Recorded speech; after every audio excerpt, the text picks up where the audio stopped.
Hi there, I'm going to show you how to change the battery on this Aston Martin key fob. This is out of a mid-2000 DB9. Here's what you need.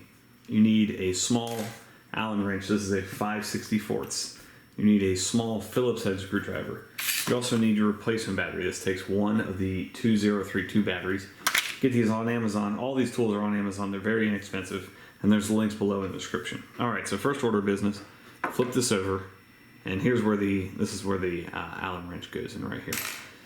And I went ahead and loosened that up to save us some time. Now that, also if you want to, get in here and change this or take the actual key out, you can pop that up and that undoes the leather there. Okay, and then also here is the little Phillips head right there. Now, you gotta be careful because there's a little spring here. It is little, it's like this big. You gotta make sure that does not pop out or get loose, because if it does, it's kind of a pain to get back in there.